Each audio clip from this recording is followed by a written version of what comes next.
Well, I'm finally giving up on the tomatoes. It's mid-November. If I'm being honest, they probably were done for a couple weeks ago. So I'd say this year tomatoes were, for practical purposes, lasting in this garden until outside in the garden, still in the ground, until the end of October, really, because I was picking some still, and then when they started to turn red, and then putting them aside to let them continue to turn red in the potting shed. But as you can see behind me here, the tomato stakes are coming down, so I'm just walking around and trimming down the vines that no longer have tomatoes on them, or the remaining tomatoes are no good anyway, and pulling the stakes out. And I'm just kind of doing that as I go.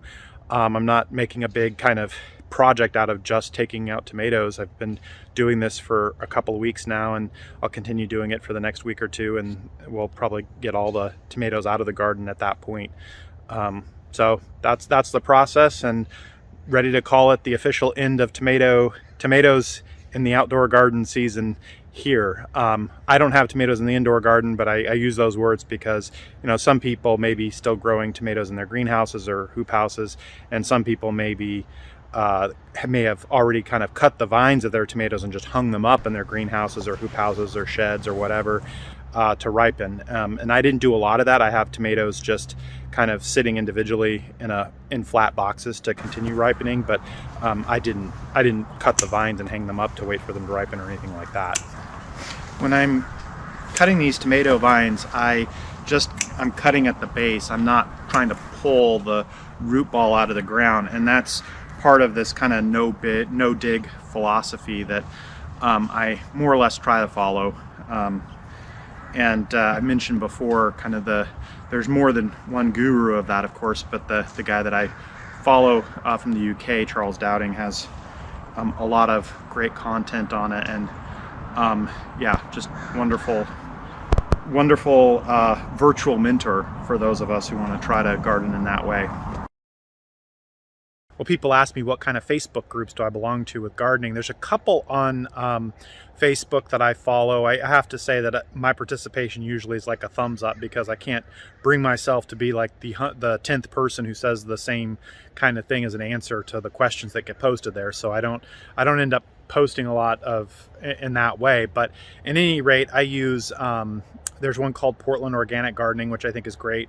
There's one that is called Pacific Northwest Gardens. There's a couple that are called something similar to that, like Pacific Northwest Gardening, that are great too. I think they're all kind of great. And I do see some of the same people kind of cross-posting across them, but those for our area, those are great. And the reason I brought up the Facebook groups is behind me over my shoulder here, the dahlias.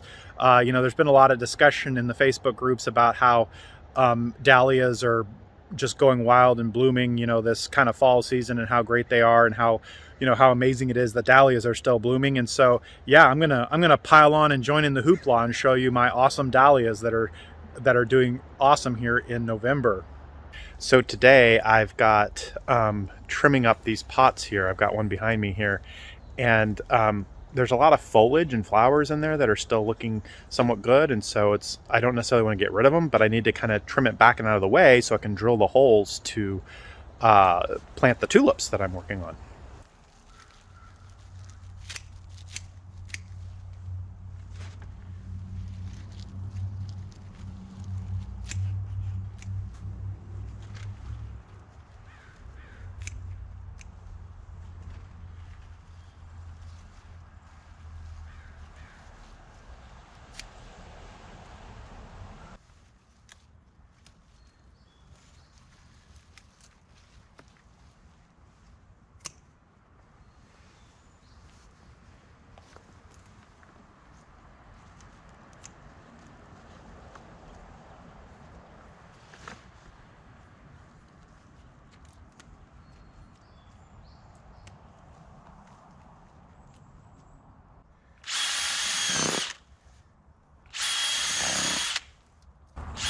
So now it's time for me to select the tulips that are going to go in my pot here. So I'm going to go back into the shed, look through my selection that I have available, and I'll bring them back out here and show you what I chose.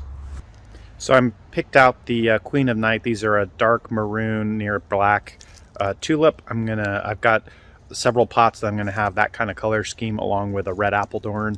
The red apple doorn is an early season, whereas the Queen of Night is a late season, and I hope that that gives us good blooms throughout the season, as well as kind of a nice mix of colors in there. So my strategy here in planting some daffodils is kind of to hoe up a trench, and then I'll put a bunch of daffodil bulbs in there and then cover it back up, rather than just doing like individual holes, because that'll take a long time and I've got a lot of bulbs to plant. So I'm gonna do that for daffodils, and then I'm probably gonna do something similar like that in the same area for some tulips.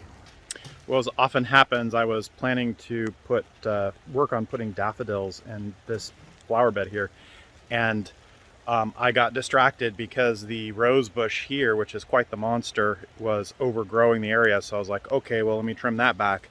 And that turned into quite the project. And then, let me flip you around here. Well, I'll just carry you this way. And then, as I was taking the trimmings from the rose bush here and bringing them back with me to the compost piles, I was going in kind of the back alley I have here between the hedgerow and the compost piles. And the reason I did that is because back over here, you know, the front end of these compost piles is just over full, and it's like falling over.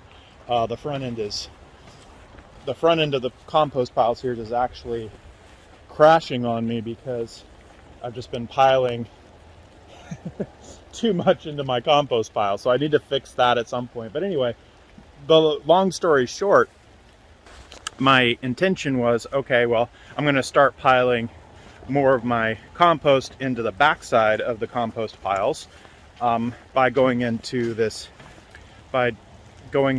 down this alley and dumping into the back end of the compost piles back there. But as soon as I did that, of course, I noticed all the leaves back there, and that turned into a project to rake up and throw away these leaves. So that's how gardening often ends up going for me. Well, I decided that I didn't actually like doing the trench method, so I'm back to using my bulb digger with this drill. I like this better. It seems to be working well. I'm gonna go for it. Can you see the bulbs I planted back there? Of course not, I buried them. There's at least 150 bulbs planted in there between tulips and daffodils. I planted a bunch of, I have enjoyed having kind of a row of red tulips here, so I did that. I realized though that I might have mixed up the blooming times. You know, it'd be nice, you know, because to really get the effect of one row of tulips, you'd want them all to have a similar blooming time, right? But it turns out that some tulips bloom early, some bloom mid, some bloom late, and most of what I put in here are mid-blooming tulips. But at the very end here, near what I call the rose gate, I put in some early blooming tulips. So what will probably happen is we'll get a first flush, and then those will kind of die back as these then pop up. So it won't be the exact same timing, but it'd probably be close enough. I don't know if between early and mid, I don't know how exacting that is, because in total tulips, like this last year when we had a heat wave in Portland in June, I mean, the tulips were like a 2-month thing, period, from beginning to end. So they started blooming kind of March-ish through April, and by May they were done. So. Well, behind me here's another November treat for the eyes, these large giant African marigolds. And they're blooming here in November. I don't know that that's their natural time. I think to some extent I got them in the ground late, and so, you know, it just took that long for them to really kind of mature and give us flowers. And maybe had I got them in the ground earlier, they would have been a more spectacular show in September. But it's still cool to have this show out here in November in the garden.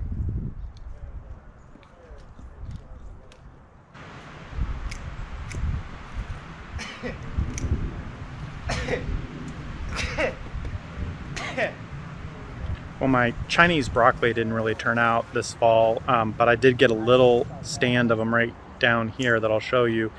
And maybe that's just enough for one bunch of Chinese broccoli. So I'm going to go ahead and harvest that and add it to the mix for this week.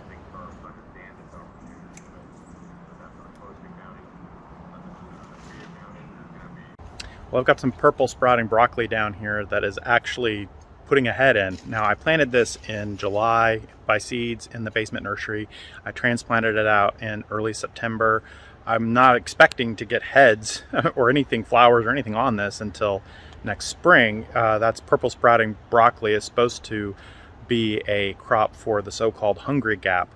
And so, yeah, I don't know what to make. I haven't really grown purple sprouting broccoli like this before, so this is a new thing for me, and I don't know what to make of the fact that I'm getting ahead right now in late November.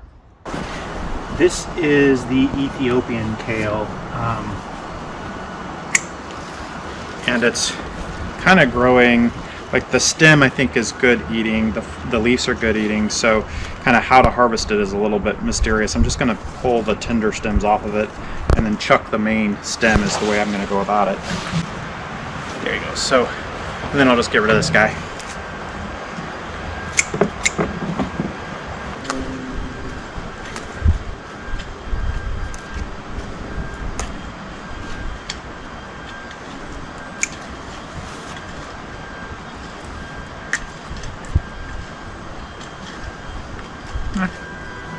The stem's not bad. It's a little spicy.